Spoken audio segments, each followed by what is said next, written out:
네, 여러분 안녕하세요. 네, 매지온을 말씀드립니다. 매지온이 14% 근처나 반전을 강력하게 했어요. 자, 이거는 여러분 공매도 해제가 하루 동안에 이제 됐죠. 네, 그 영향도 좀 받은 겁니다. 물론 다른 이유도 있죠. 네, 다른 뭐 중요한 이유도 있습니다. 뭐 제가 여러분들한테 말씀을 드렸다시피 뭐 그런 것도 있고. 그래서 이렇게 마무리가 됐는데 또 한편으로는 대차 잔고가 하루 동안에 한 50만 주가량 급증을 했단 말이에요. 그럼 이게 뭐냐 이거죠. 예. 자, 그래서 이 부분들을 제가 말씀을 잘 드릴게요. 지금 여러분 매지오는 허가 여부도 물론 중요하지만 그것보다는 지금 현재는 급건과 관련된 것보다는 이제 수급이나 투자주의 환기 종목으로 지정된 이후의 움직임 이게 굉장히 중요한 거죠. 이걸 말씀을 드릴게요, 여러분. 자, 그리고 영상의 끄트머리에는 액티브 종목을 하나 말씀을 드리니까 이거 관심 가지시고 꼭 좋은 결과 내시기 바랍니다. 매지원 먼저 말씀을 드릴게요. 여러분들 요즘 참 어려우신데 성원에 감사드리고 있습니다. 구독, 좋아요, 알림 설정 감사드리고요. 그리고 제가 이제 영상으로 이렇게 드리는 거는 하나의 그 방향을 말씀을 드리는 거지만 지금 현재 입장이에요. 그러니까 이게 실시간으로는 변하잖아요. 실시간으로 변하기 때문에 이 부분을 여러분들이 꼭 수정 보완을 하셔야 됩니다. 그러니까 그런 것들은 제가 텔방에서 수정 보완을 해드리니까 꼭 매지원 입장이라고 문자를 주시면 제가 텔방에 초대해 드릴 거예요. 그걸 꼭 보완을 하시라는 말씀 드리고 싶습니다. 자, 지금 우리가 이런 반전이 나와서 좀 다행이다 이렇게 생각하는데 사실 목요일장까지 물량이 급한 물량들이 나온다 이렇게 말씀드렸잖아요. 여러분 그러니까 이번에 코스닥 150 지수에서 빠지면서 코스닥 150 지수를 추종하는 게 이제 패시브 자금이죠. 패시브 ETF라든가 패시브 펀드라든가 이런 건들 그죠? 이런 것들은 여하튼 매주를 갖고 있으면 제외되는데 갖고 있으면 추적 오차가 나기 때문에 되게 팔 수밖에 없어요. 그죠? 그러니까 그 물량들은 거의 다 나온 거라고 봐야 되지 않나 싶은 건데요. 다만 이제 요거 말고 이른바 액티브라는 게 있죠. 종목별로 공략하는 이 액티브. 액티브에서는 그 뭐 제외되면은 바로 팔아라 이런 강제 규정은 없기 때문에 액티브에서는 잔량은 좀 남아 있을 수는 있어요. 그러니까 요 부분의 잔량들은 이제 나올 수가 있겠죠. 그죠? 근데 중요한 거는 매지원의 물량이 이 두 가지가 있는데 한 가지는 일단락 됐다는 얘기죠. 그것만 해도 매물 부담이 많이 가벼워졌다는 거. 이렇게 생각하시라는 거예요. 그죠? 그렇게 말씀을 좀 드리고 싶고. 그리고 우리가 지금 보니까 말이죠. 이 공매도 해제가 하루 동안 됐던 거 여러분 잘 아실 겁니다. 공매도 금지 적용이 됐었죠. 근데 이제 요게 오늘 이후부터는 다시 공매도는 할 수가 있는 상황입니다. 자, 근데 대차를 빌려서 공매를 치는 거란 말이에요. 근데 이 대차가 크게 늘었어요. 크게 늘었습니다. 여기 보시면 지금 매지원과 관련해서 매지원에서 여기서 한번 보시면 매지원 있죠? 그러니까 57만 6천 주가 대차가 늘었단 말이에요. 5, 60만 주 정도 갑자기 늘었다. 이거는 그러면 여러분들 이렇게 생각하실 거예요. 대차가 일단 증가 많이 했으니까 이게 또 공매도로 이어지지 않겠나. 이런 생각할 수 있는데 자 여러분 제가 말씀을 드리고 있는 싶은 핵심은 이게 이런 연유가 있을 거예요. 왜냐하면 이제 목요일장부터는 대차를 잘 안 빌려주거든요. 그죠? 대차 잘 안 빌려줍니다. 그 이유에 대해서는 제가 말씀을 드렸어요. 금요일장부터 그죠? 그러니까 목요일 날 막차를 타는 거죠. 목요일 날 한번 그 대차를 빌려 가지고 공매 칠 생각을 하는 그런 막차를 타려고 대차를 빌린 그런 측도 있었기 때문에 대차가 목요일 날 좀 크게 늘었다. 이렇게 볼 수가 있겠고요. 두 번째로 이제 생각할 수 있는 부분은 뭐가 있을까요? 음, 상환을 이제 공매친 애들은 해야 되는데 왜냐하면 코스피 150 지수에서 빠지기 때문에 일단 이거 빌려주질 않으니까 이걸 재대차를 하는 거예요. 재대차 연장을 하는 거죠. 연장 그죠? 대차 빌려주질 않으니까 일단 이 갖고 있는 걸 연장을 하자.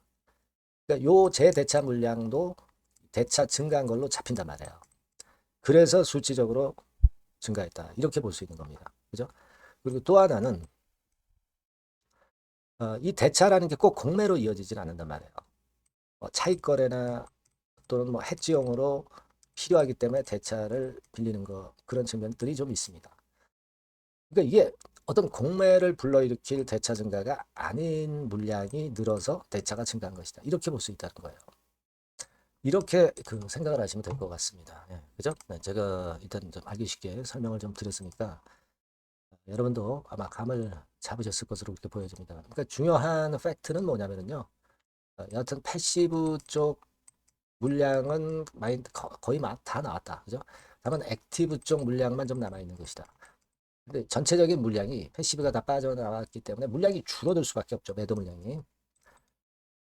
그렇기 때문에 우리가 이 부분을 감안하고 좀 봐야 되겠다. 그러니까 지금은 어떤 단기 충격이 어느 정도 흡수가 되지 않았느냐 이렇게 볼 수 있다는 거죠. 가격적으로도 18만 원 선에서 7만 원의 저점을 최근에 찍으면서 한 3분의 1 토막 난 시점, 낙폭 과대 효과도 있고요.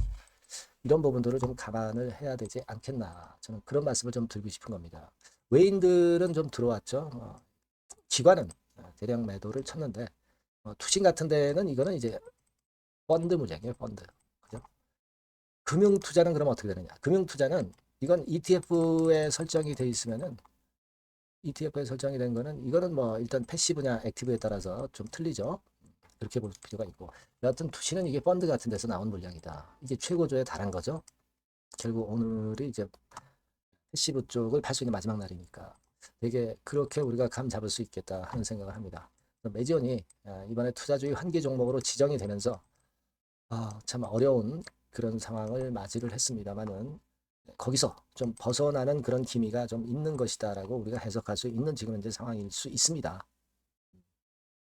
그래서 이 부분을 좀 보자고. 그리고 매지온의 최대 관심사는 승인 여부입니다. 근데 지금 이 승인이 안 됐어요.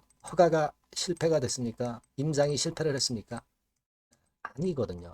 이 그러니까 그 가장 중요한 주가를 올릴 수 있는 모멘텀은 살아 있다는 거. 네, 이 부분을 여러분들이 좀 생각을 해야 되지 않겠나 그렇게 판단이 됩니다. 아시겠죠?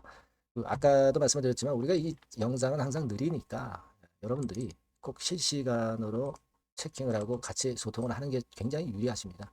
그러니까 매지원이라고 꼭 문자를 주시거나 또는 무료 텔레그램 방 들어오시려면 매지원 입장 이렇게 문자를 주시면 제가 텔레그램에 초대해드려서 바로 실시간으로 제가 여러분과 같이 할 겁니다.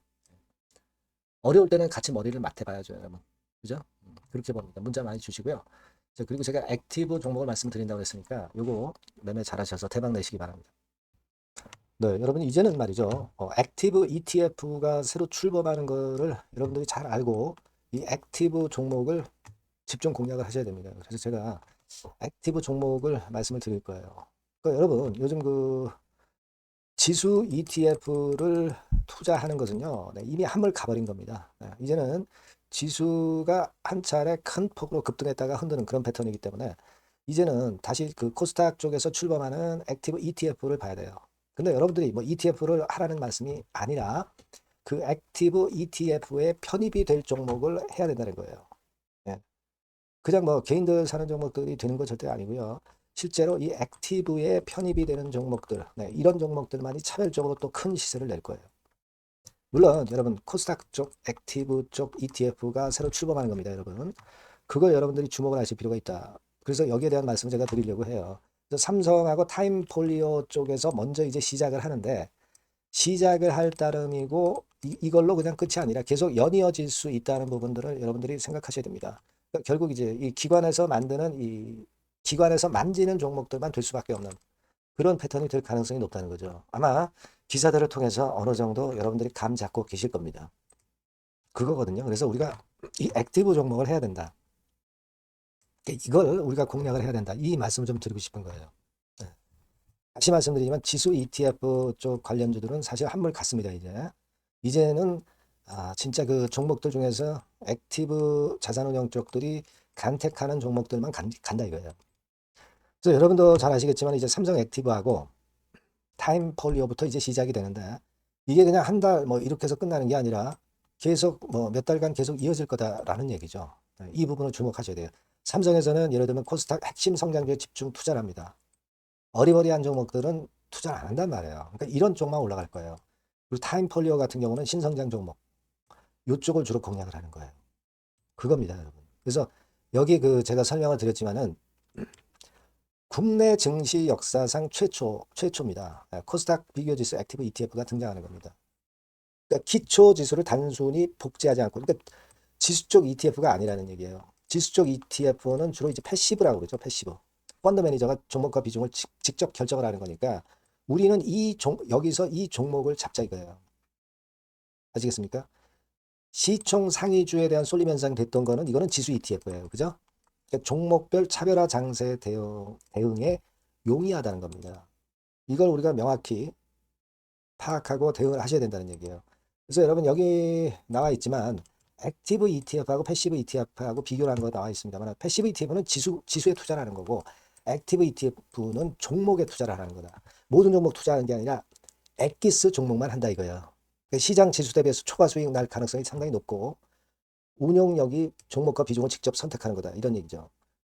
예. 그리고 투자 전략은 수동적이 아니죠. 지수 추종하지 않기 때문에 능동적이고 시장 상황에 맞춰서 발빠른 대응이 가능하다. 그죠? 네, 이게 특징이에요. 그러니까 지금은 우리가 이 액티브 ETF에서 공략할 종목을 여러분들이 이제 선택해서 저하고 같이 하자는 얘기입니다. 그죠? 그거예요, 논점은. 거기에 바로 포인트가 있다. 이렇게 말씀을 좀 드리고 싶은 거고요. 자, 여기 보시는 바와 같이 자산운용사가 그 삼성과 타임 이후에도 계속 출범해요. 하나자산운용, 미래에셋, KB, 신한, 한국투자신탁운용 이런 식으로 출범합니다. 그러니까 선도 주자인 삼성이나 타임 같은 경우가 분명히 이제 상당히 고무적인 좋은 결과를 만들어낼 거란 말이에요. 그렇게 되면서 이쪽으로 또 자금이 몰리는 겁니다, 여러분. 지수 ETF 쪽이 아니에요. 액티브 ETF 쪽으로 몰린다 이거예요. 자, 그렇기 때문에 이 건과 관련된 액티브 관련주를 제가 말씀을 드릴 거예요. 뭐 한 종목으로 끝나는 게 아니라 지속적으로 말씀을 드릴 겁니다, 여러분. 그러니까 여러분들이 이 전번으로 액티브라고 꼭 문자를 주시면 아시겠죠? 뭐라고요? 액티브, 그죠?